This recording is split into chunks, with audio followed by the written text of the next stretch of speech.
Salut à tous, j'espère que vous allez bien, moi ça va très bien, je suis contente de vous retrouver aujourd'hui parce qu'on va parler de Valrock, un jeu qui est en financement participatif.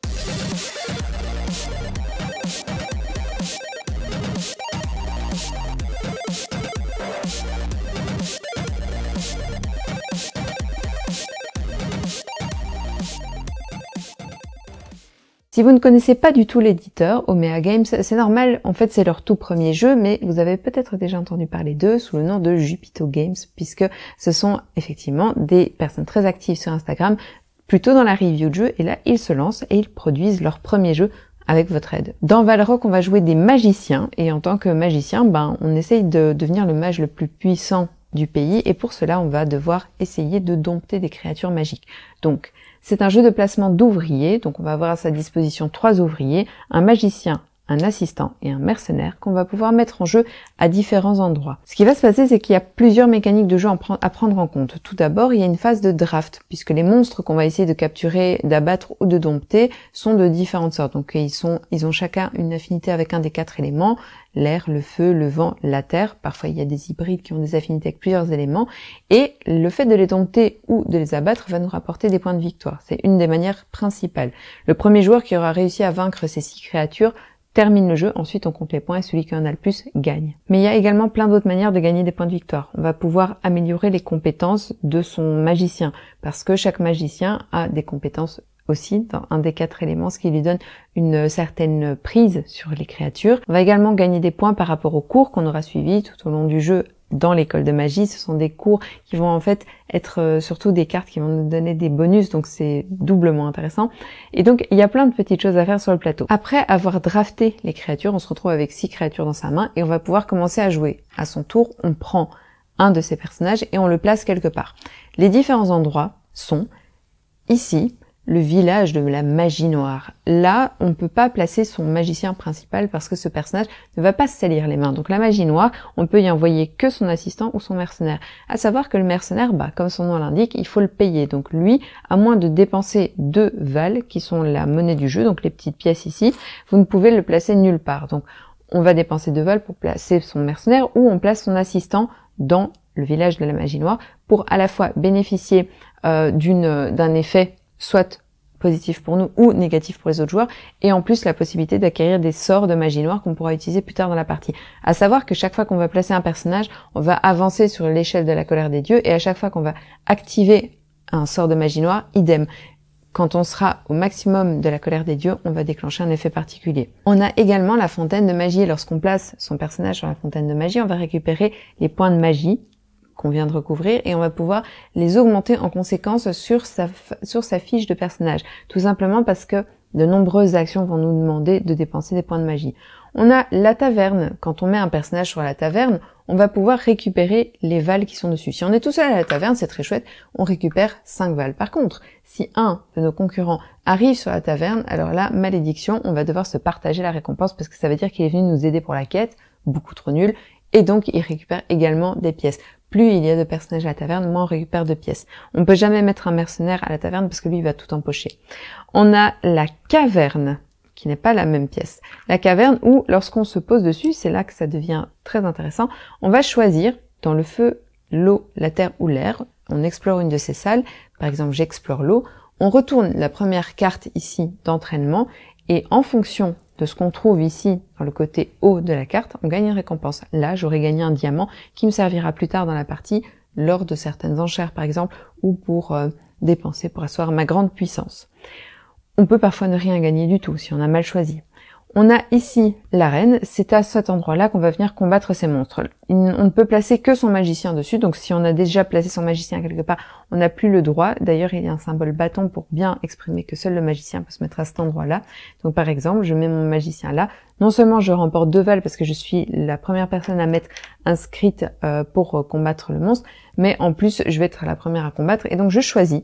Il y a différents types de monstres. Ils sont différenciés par leur dos, donc on a toujours un monstre mythique minimum qu'on doit combattre, et puis on a un certain nombre de monstres domptables ou sauvages, et on choisit.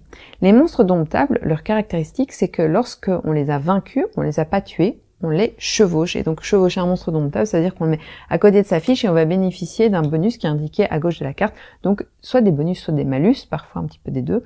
Dans les compétences, donc on va avoir par exemple +3 lorsqu'on combattra un monstre qui nécessite d'être combattu avec de l'eau. Typiquement, ici, notre Aliconda, un mix sympa entre un alligator et un anaconda, nous demande 7 de compétences d'eau, 3 d'air et 3 de feu. Donc avoir un bonus de +3 en eau, c'est quand même pas mal parce que j'ai déjà 3 plus 1 de base, j'ai déjà 4, il me manque plus que 3 d'eau pour pouvoir le vaincre.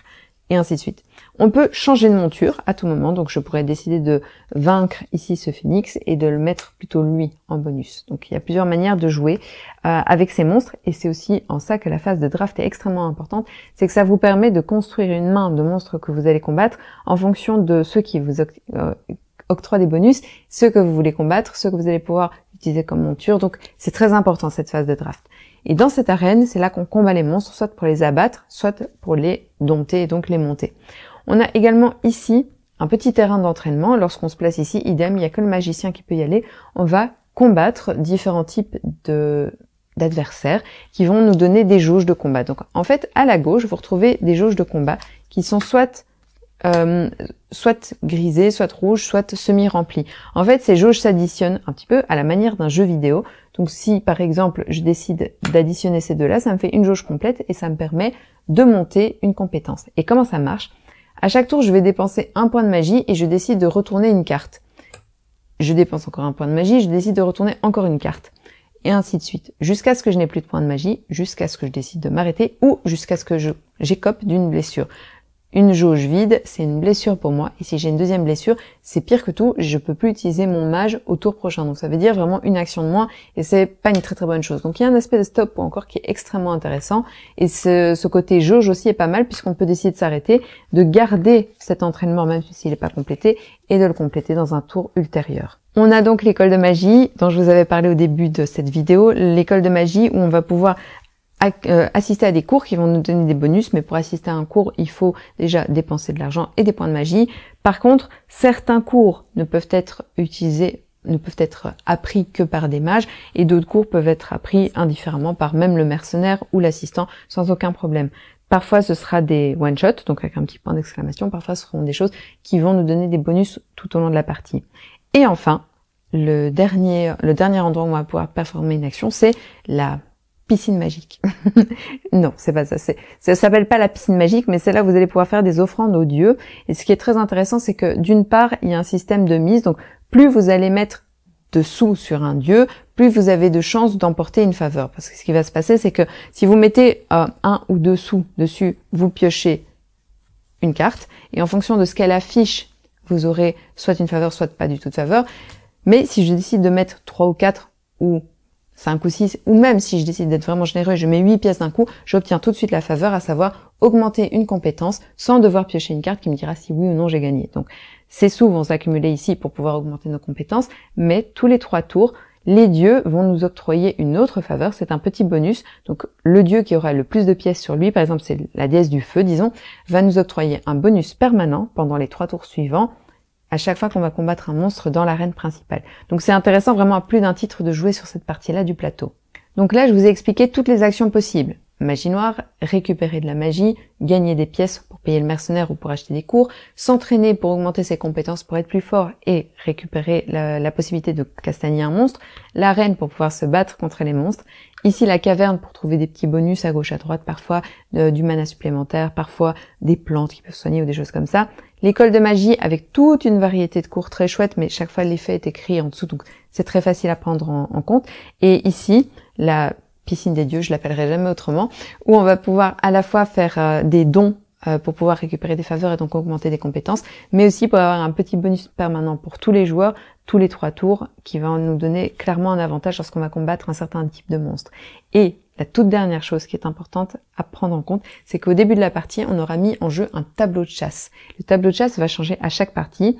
Il va donner tout simplement un bonus par rapport à une certaine valeur. Donc par exemple, le joueur qui aura tué le plus de monstres tués, battus ou capturés ou domptés dans la catégorie du feu aura 10 points de victoire.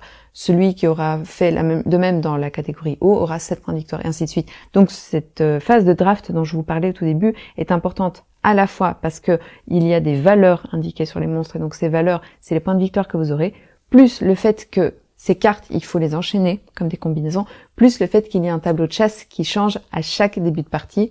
Donc, extrêmement important de bien choisir les bonnes cartes monstres qu'on va devoir affronter tout au long de la partie. Donc, on a ici un jeu qui va mêler à la fois du placement d'ouvriers, du jeu de prise de risque, de la combinaison de cartes, du draft, donc plein de mécaniques de jeux différentes, intéressantes, qui se marient très bien ensemble et qui nous donnent un jeu d'aventure qui est vraiment très chouette, avec un aspect aussi bien chafouin avec les coups de magie noire qu'on peut faire, etc. Donc il y a quand même pas mal d'interactions. Ça se joue bien à deux aussi, parce que même si l'aspect mise ici est important, il y a une petite mécanique qui permet de simuler un troisième joueur qui va aussi miser des pièces.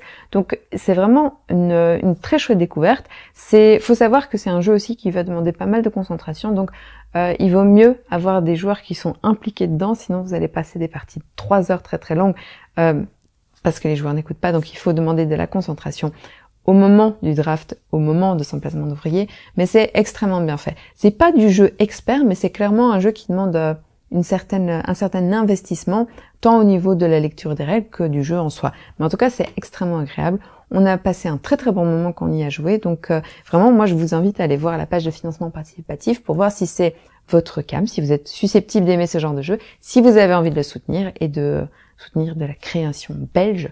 Donc voilà, c'est Valrock et c'est un très bon jeu. Moi, je me suis beaucoup amusée et j'espère que ça vous intéressera autant que moi, ça m'a plu. Voilà, moi j'ai terminé pour aujourd'hui. J'espère que cette vidéo vous a plu. Si c'est le cas, n'hésitez pas comme d'habitude à commenter, liker, partager, vous abonner. Et sinon, moi je vous fais des bisous magiques et je vous dis à la prochaine. Salut!